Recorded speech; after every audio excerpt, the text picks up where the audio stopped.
Video start ಮಾಡೋದಕ್ಕಿಂತ ಮುಂಚೆ ಇವತ್ತು ರಾಕಿಂಗ್ ಸ್ಟಾರ್ ಯಶ್ ಅವರ birthday. Wishing M happy birthday and successful year ahead. ಇನ್ನು ಟೀಸರ್ ವಿಷಯಕ್ಕೆ ಬರೋದಾದರೆ, ಇದು ಅವ್ರು ಹೇಳಿರೋ ಹಾಗೆ ಕ್ಯಾರೆಕ್ಟರ್ ಇಂಟ್ರೊಡಕ್ಷನ್ ವಿಡಿಯೋ. ಇಲ್ಲಿ ನಮ್ಮ ಯಶ್ ಅವರು ರಾಯ್ ಆಗಿ ಕಾಣಿಸ್ಕೊಳ್ತಾರೆ. ವಿಡಿಯೋ ಸ್ಟಾರ್ಟ್ ಆಗುತ್ತಿದ್ದಂತೆ ಅಲ್ಲೇ ಬರುವ ಸೆಟಪ್ ಮತ್ತು ಸಿನಿಮಾಟೋಗ್ರಫಿ ನೋಡಿದ್ರೆ ಇದು ಇಂಡಿಯನ್ ಸಿನಿಮಾ ಅಂತ ನಂಬೋಕೆನೇ ಆಗಲ್ಲ. ಅಲ್ಲಿ ಒಬ್ಬ ವ್ಯಕ್ತಿ ಅವನ ಮಗನ ಅಂತ್ಯ ಸಂಸ್ಕಾರ ಮಾಡ್ತಿರ್ತಾನೆ.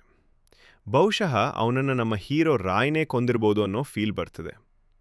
ಅವನು ಸತ್ತ ಮೇಲೂ ಅಲ್ಲಿಗೆ ಹೋಗಿ ಮತ್ತೆ ಅವನ ಮೇಲೆ ಅಟ್ಯಾಕ್ ಮಾಡ್ತಾನೆ. ಇದರಿಂದ ಸಿನಿಮಾ ಟೀಮ್ ಈ ರಾಯ್ ಕ್ಯಾರೆಕ್ಟರ್ ಎಷ್ಟು ನೊಟೋರಿಯಸ್ ಮತ್ತು ವೈಲ್ಡ್ ಅಂತ ತುಂಬ ಸ್ಟ್ರಾಂಗ್ ಆಗಿ ತೋರಿಸಿದ್ದಾರೆ. ವೈಲೆನ್ಸ್, ಕಾರ್ ಸೀನ್ಗಳು ಇವೆಲ್ಲವನ್ನು ನೋಡ್ತಾ ಹೋದ್ರೆ ಅವರು ನಮಗೆ ಅಂದರೆ ಆಡಿಯನ್ಸ್ಗೆ ಈ ಸಿನಿಮಾ ಮತ್ತು ಈ ಕ್ಯಾರೆಕ್ಟರ್ ಹೇಗಿರುತ್ತೆ ಅನ್ನೋದಕ್ಕೆ ಪೂರ್ವ ತಯಾರಿ ಮಾಡ್ತಿದ್ದಾರೆ ಅನಿಸುತ್ತದೆ. ಯಾಕೆಂದರೆ ಇಲ್ಲಿವರೆಗೂ ಸಿನಿಮಾ ಸ್ಟೋರಿ ಬಗ್ಗೆ ಏನೂ ಬಿಟ್ಕೊಟ್ಟಿಲ್ಲ. ಬಿಟ್ಟಿರುವ 2 ವಿಡಿಯೋಗಳು ಕೂಡ ಪೂರ್ತಿ ಕ್ಯಾರೆಕ್ಟರ್ ಇಂಟ್ರೊಡಕ್ಷನ್ ಥರನೇ ಇವೆ. ಬ್ಯಾಕ್ಗ್ರೌಂಡ್ ಮ್ಯೂಸಿಕ್ ತುಂಬ ಚೆನ್ನಾಗಿ ವರ್ಕ್ ಆಗಿದೆ. ಕಾರ್ ಒಳಗಿನ ಬಾಂಬ್ ಸೀನ್ ಸ್ವಲ್ಪ ಶಾಕಿಂಗ್ ಅನಿಸ್ತು. ಆದರೆ ಸಿನಿಮಾ ಕ್ಯಾಪ್ಷನ್ ಹೇಳುವ ಹಾಗೆ a fairy tale for grown ups. ಇದನ್ನು ನೋಡಿದರೆ ಮೋಸ್ಟ್ಲಿ ಇದು ರೇಟೆಡ್ ಸೆನ್ಸರ್ ಆಗ್ಬೋದು ಅನ್ನೋ ಊಹೆ ಬರ್ತದೆ. ಅದಕ್ಕೆ ಅವ್ರು ಈಗಲೇ ಆಡಿಯನ್ಸ್ನ ಮೆಂಟಲಿ ಪ್ರಿಪೇರ್ ಮಾಡ್ತಿದ್ದಾರೆ. ಓವರಾಲ್ ಆಗಿ ಹೇಳೋದಾದರೆ ನನ್ನ ಪಾಲಿಗೆ ಇದು one of the best character introduction teaser.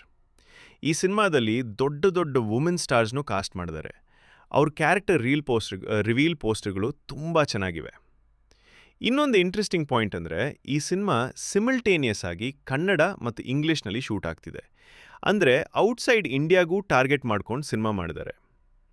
March 19ಕ್ಕೆ cinema release ಆಗ್ತಿದೆ. ಅದೇ ದಿನ ಧುರಂಧರ್ 2 ಕೂಡ ರಿಲೀಸ್ ಆಗ್ತಿದೆ.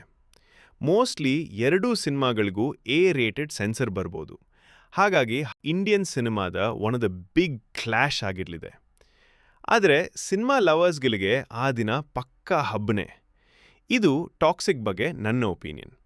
ನಿಮ್ಗೇನನ್ನಿಸ್ತು ಅನ್ನೋದನ್ನು ಕಾಮೆಂಟ್ ಸೆಕ್ಷನಲ್ಲಿ ತಿಳಿಸಿ. ಆದಷ್ಟು ಬೇಗ ಮತ್ತೆ ಸಿಗೋಣ.